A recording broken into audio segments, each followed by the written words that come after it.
এই বলে জোলা লাঠি নিয়ে যায় গরুটাকে পেটাতে। ততক্ষণে গরুটা উপরে উঠে গিয়েছে। জোলা তখন লাফ দিয়ে গরু ধরবার চেষ্টা করে। সে গরুর লেজটা ধরতে পায়, আর গরু তাকে সহ আকাশে উড়ে যেতে থাকে।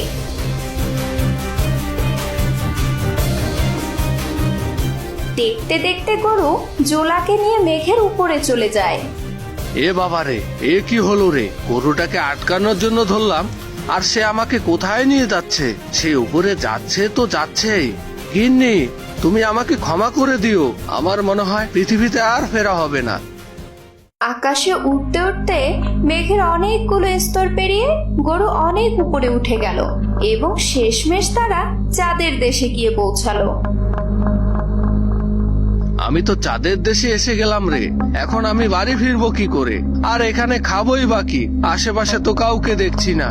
জোলা সেখানে আশেপাশে মানুষজন খুঁজতে লাগলো। সে দেখতে পেল এক বুড়ি সেখানে চরকা কাটছে। জোলা তার কাছে গেল।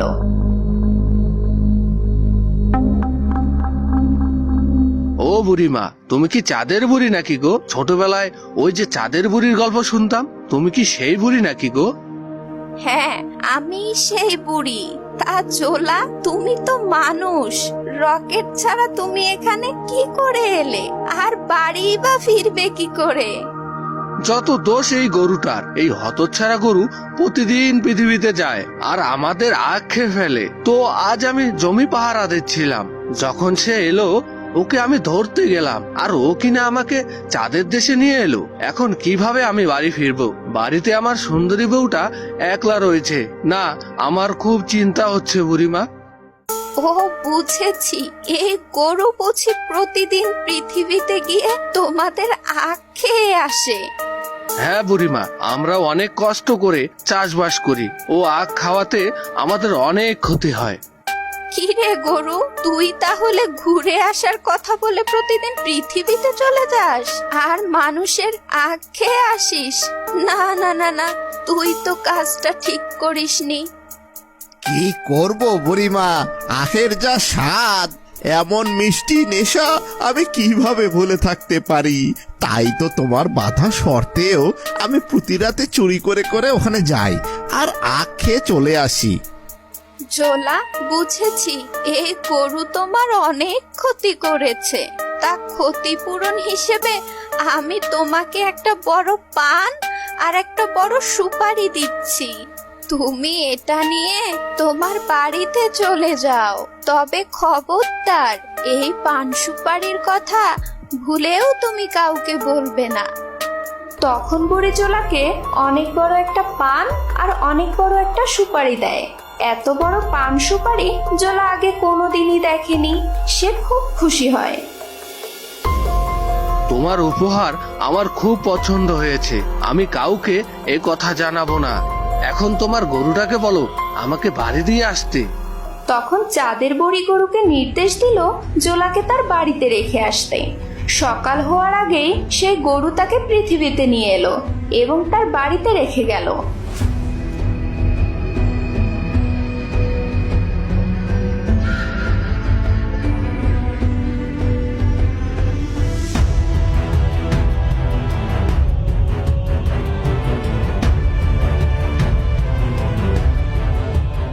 বাড়িতে এসে জোলা তার বউয়ের পাশে শুয়ে পড়ল।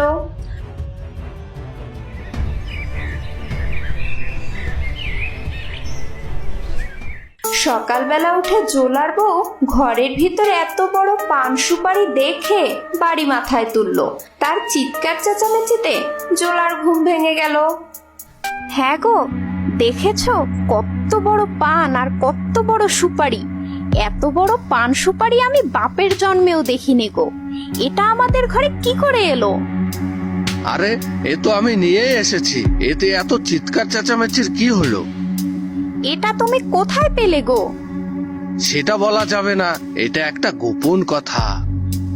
জোলার বউ এই গোপন কথা জানবার জন্য নাছোড়বান্দা হয়ে উঠল। বরংবার প্রশ্নে শেষ পর্যন্ত জোলা বাধ্য হলো জুলিকে সব ঘটনা খুলে বলতে। ঠিক আছে ঠিক আছে, শুধু তোমাকেই বলছি, কিন্তু আর কাউকে এই গোপন কথা বলতে পারবে না কিন্তু। জোলার শর্তে জুলি রাজি হলো সে সব ঘটনা শুনল। কিন্তু জুলির একটা বদ অভ্যাস ছিল, সে পেটে কোনো কথাই রাখতে পারত না। সেই দিনটা সে পুরো গ্রাম চষে বেড়ালো এবং এক এক করে একজনের বাড়িতে গেল আর সবাইকে সে গোপন কথাটি বলে ফেললো। এবং বলার পরে সে সবাইকে বলল কেউ যেন এই কথা আর কাউকে না বলে।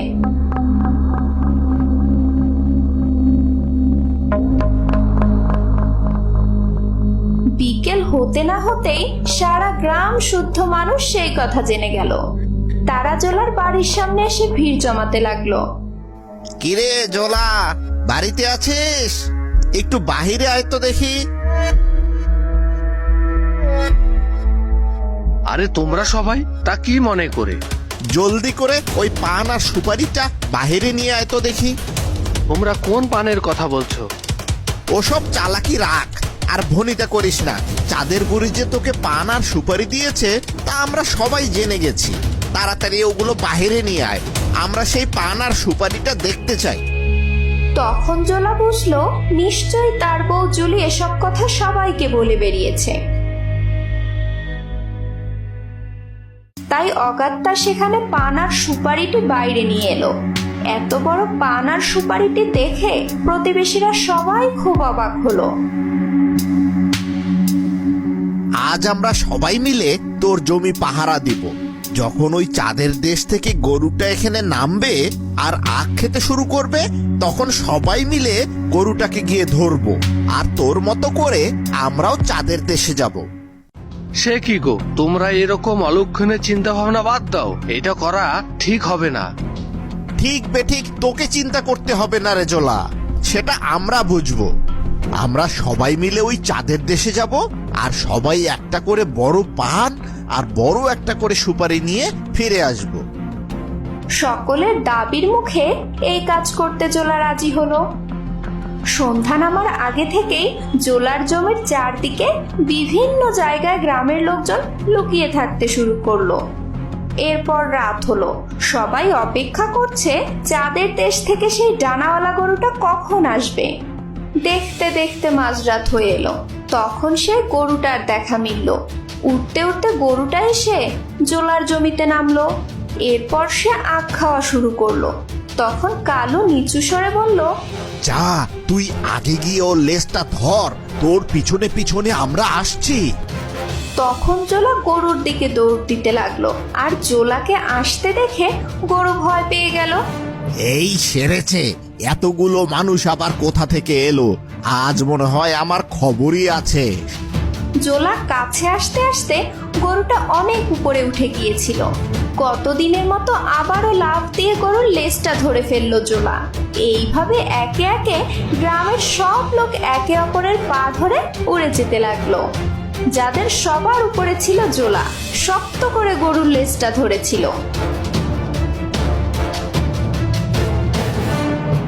গরু উঠতে উঠতে যখন মাঝ আকাশে গিয়ে পৌঁছেছে, তখন এই লম্বা লাইনের নিচে থেকে একজন জোলাকে জিজ্ঞেস করলো, হ্যাঁ রে জোলা, আমার তো খুব ভুলো মন, সবকিছু ভুলে যাই।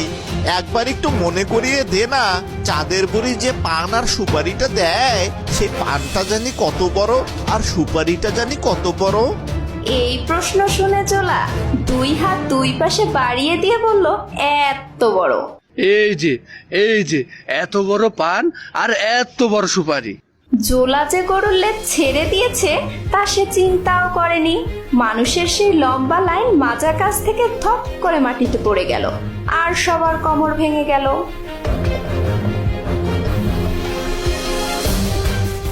তাহলে বন্ধুরা, এই গল্প থেকে আমরা কি শিখলাম?